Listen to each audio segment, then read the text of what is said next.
멀쩡한 의사들의 본격 재능 낭비 프로젝트 나는 의사다 시즌 4 보이는 라디오입니다.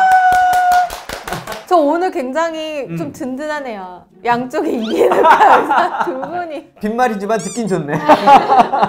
네, 오늘 세계 수면의 날을 맞아서 대한수면학회 함께 진행하는 컨텐츠 오늘 충북대병원 이비인후과의 정한진 교수님 모셔봤습니다. 나와주셔서 감사합니다. 네, 감사합니다. 네. 네, 안녕하십니까. 오늘 이비인후과 교수님 두 분을 모시고서 할 얘기라고 하면 아무래도 수면이겠죠. 그럼요. 네, 특히 뭐 코골이, 수면무호흡증 이런 건데 저는 오늘 일반인 역할을 맡을 테니까 이비인후과 의사 역할은 혼자 독식을 하셔도 제가 이해해드리겠습니다. 깜신은 잠을 잘 잤나라고 못 잤나라고 확 좀 완전 차이가 나요? 다르죠. 어제 잘 자서 지금 오늘 이렇게 텐션이 이렇게 유지가 되는 거지. 정 교수님은 어떠세요? 잠을 하루만 설쳐도 네. 다음날 하루 종일 피곤하고 짜증도 좀 많이 나는 것 같고요. 그냥 업무적으로도 집중력도 좀 많이 떨어지는 것 같아요. 실제로 잠을 잘 못 자면 신체적으로도 좀 변화가 있는 거예요? 네, 뭐 잠이 보약이라는 말들은 다들 아실 텐데 그만큼 잠이 중요하다는 말이고요. 뭐 잠을 뭐 한 24시간 정도 안 잤을 때 혈중 알코올 농도가 0.1% 나온다 하거든요. 이게 면허 취소 수준이라고 합니다. 이런 일들이 이제 반복이 되면 신체에 굉장히 안 좋은 영향이 있다고 다 밝혀져 있고요. 의학적으로는 그러면 어떻게 자는 게 가장 잘 잔 잠이라고 우리가 정의할 수 있죠? 수면의 양과 네. 질이 두 가지가 아마 중요하게 될 텐데요. 수면의 양으로는 성인 같은 경우에는 한 7시간 반, 뭐 청소년의 경우에도 바쁘겠지만 한 8시간 정도 수면의 양으로 적합하다 돼 있고, 또 잠을 잘 잤냐를 평가하는 이제 수면의 질도 중요한데요. 그 두 가지 수면의 양과 질을 이제 결합한 이제 항목이 수면의 효율이 중요하게 되겠습니다. 결국 짧은 시간을 자도 아주 깊은 잠, 숙면을 취하면 그건 수면의 효율이 좋아지는 거기 때문에 그런 분들은 시간이 적어도 뭐 나쁘지 않다. 네. 상대적으로 좀 적어도 요즘에 잠 잘 자고 싶어서 병원 찾는 분들 굉장히 많죠.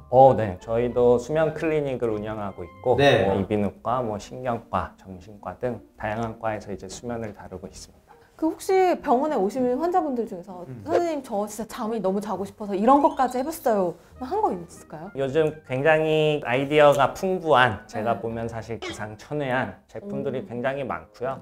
코에 넣는 것도 많고 붙이는 것도 많고, 입 벌림을 방지하기 위해서 이제 테이프를 테이프로. 붙이고 오시는 분들도 계시고요. 그만큼 사실 이제 수면무호흡증이나 코골이를 치료하는 왕도가 없다. 100% 정답인 치료법이 없으니까 사실 어떻게 보면 의학적으로 아직 검증은 덜 된 그런 방법들이 많은 것 같아요.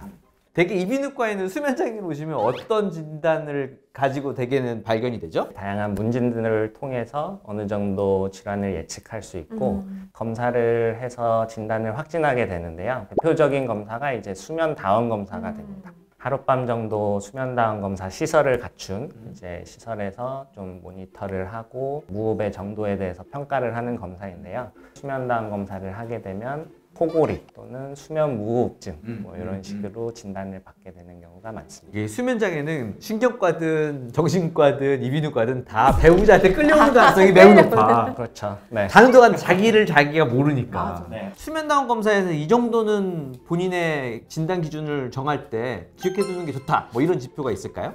이제 저 같은 경우도 환자한테 요 한 가지 숫자는 좀 기억을 하시라 이렇게 하고 말씀을 드리는 게 수면 무호흡 지수, 수면 무호흡에 대한 치수가 딱 숫자로 이제 나오게 됩니다. 그 간단히 표현하면 한 시간에 몇 번의 무호흡이 있느냐 이런 걸 나타내는 숫자인데, 한 번 무호흡이 있다고 이 숫자를 1이 카운트되는 게 아니라 최소한 10초간, 꽤 긴 시간이거든요.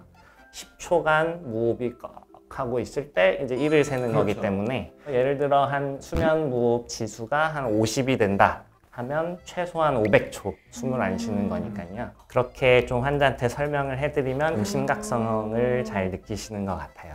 우리가 보통 치료 기준은 어느 정도로 잡고 환자분들이 기억하시면 좋을까요? 수면 다운 검사를 통해서 수면 무호흡 수치가 5.0을 넘으면 이제 수면 무호흡을 진단하게 되고, 50초, 그러니까 1시간에 한 1분 정도 무호흡이 있을 때는 이제 건강에 대한 위협이 밝혀져 있기 때문에 치료가 필요하게 됩니다. 진단 기준은 5인데 뭐 아슬아슬하게 4, 뭐 4.5 막 이렇게 4.5. 이러면 이거는 이제 고민이 되거든요. 다음 달에 다시 오세요. 그래.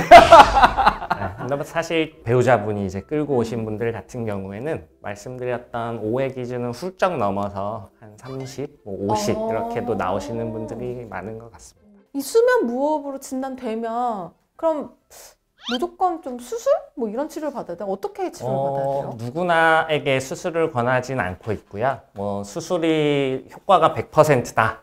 였으면 사실 아까 말했던 뭐 우리들의 지갑을 노리고 있는 뭐 다양한 그 코골이 방지 물품들이 개발되지도 않았겠죠. 어쨌든 수술은 전신 마취가 필요하고 이제 칼을 대는 방법이기 때문에 비수술적인 방법을 먼저 권하고 있고요. 그 중에 이제 대표적인 게 양압기 치료가 되겠습니다. 대부분 이제 그 양압기가 잘 쓰실 수 있느냐가 문제지 양압기의 치료 효과는 상당히 높은 것으로 알려져 있습니다. 잘만 쓰면 된다. 양압기 치료를 했는데도 안 되면 그 다음이 이제 수술인 건가요? 네, 양압기가 불편해서 나는 도저히 양압기 치료는 못하겠다든가 아니면 양압기의 효과가 조금 떨어진다 판단이 될 때는 이제 이비인후과 의사가 검진을 통해서 코골이에 방해가 되는 구조를 좀 파악해서 뭐 수술적인 치료를 권하기도 하게 됩니다. 코골이가 이제 수면 무호흡증으로도 연결이 될 수가 있잖아요. 네네. 이 코를 굉장히 심하게 고르고 막 숨을 안 쉬는 게 막 좀 지속되고 한다고 해서 그걸 방치한다고 해서 진짜 큰일이 나는 건 아니죠? 큰일 날 수 있죠. 그래서 수면 무호흡은 자면서 숨을 안 쉬는 거거든요. 네네. 그래서 산소 포화도라는 수치가 이제 70%, 60%만 이렇게 떨어지게 되는 거라서 이러한 사항이 계속 반복이 되면 연구상으로는 급사 또 수면 무호흡증이 있을 때는 한 2.5배 정도 증가한다 되어 있고요. 결코 그렇게 쉽게 볼 병은 아닌 것 같습니다. 심한 코골이하고 수면 무호흡이 있으면 어떻게 하는 게 가장 치료의 정석일까요? 의사로서는 뭐 병원 방문해서 검사하고 뭐 수면무호흡증이 있을 때는 뭐 말씀드린 뭐 수술적인 거, 뭐 아니면 양압기 치료, 아니면 뭐 구강내 장치 등이 현재로서는 이제 인정되고 있는 치료 방법인 것 같습니다. 그 병원 가기 전에 본인의 수면 습관을 좀 챙긴다든가 아니면 뭐 운동이나 뭐 체중 감량을 해서 좀 숨을 잘 쉴 수 있게 구조적으로 좀 만들어준다든가 그런 노력도 좀 가능할 것 같습니다. 이비인후과 교수님이시잖아요. 그리고 수면 클리닉도 하시고. 네네. 그러니까 저는 이런 게 궁금합니다.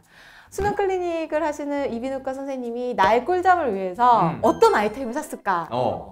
제 지갑이 요만큼 열렸거든요, 지금. 다 열렸네? 이 정도면 다 열렸어. 그래서 이방 지갑을 연 김에 10만 원, 50만 원, 100만 원을 꿀잠에 쓰려는 분들을 위해서 뭐 좀 추천을 해주실 만한 아이템 있을까요? 돈이 있다. 돈이 있다, 10만 원. 저 같으면 네. 수면 무호흡증을 좀 감소하는 데 가장 효과적인 걸로 운동과 체중 감량이 있거든요. 운동을 하기 위해서 네. 뭐 운동은 장비빨이니까 아, 그럼요. 10만 원 정도의 투자는 운동에 하게 될 것 같습니다. 아니 저도 진짜 런닝하기에 조금 지겨운 날에는 운동화를 사요. 그러면은 며칠 또 달린다? 필요합니다. 운동화 괜찮네요. 네. 50만 원. 50만 원이면 이비인후과 의사로서 네. 지금까지 설명드렸던 이제 대표적인 검사, 수면다운 검사랑 그걸로 인해 이제 진단이 되었을 때 이제 양압기 치료 등 돈을 쓰게 될 것 같습니다. 50만 원이면 50만 원이면 해결이 됩니까? 검사는 가능할 것 같은데? 검사는 가능하다. 네네네. 진짜 나 무슨 일이 있어도 꿀잠을 자겠다. 나 100만 원도 쓸 거야. 지갑 완전히 활짝 열렸다. 나 쓸 거야 하는 분들. 슬리포노믹스에서 가장 큰 시장이 사실 매트리스예요. 매트리스 진짜 네. 비싸. 맞아. 꿀잠을 자기 위해서 개발된 매트리스가 워낙 종류가 많고 네. 또 가격도 비싼 경우가 많거든요. 100만 원이 있다면 저 같으면 매트리스에 투자를 하겠습니다. 아니 그 교수님이 쓰시는 매트리스를 소개 좀 해주세요. 아, 그건 잘 모르겠어요. 다음에는 섭외를 의사 선생님 하지 말고 사모님을 섭외. 자, 오늘은 충북대학교 정한진 이비인후과 교수님 모시고서 세계 수면의 날을 맞아가지고 수면과 관련된 여러 이야기 나눠봤습니다. 오늘 방송은 여기까지입니다. 여러분 안녕.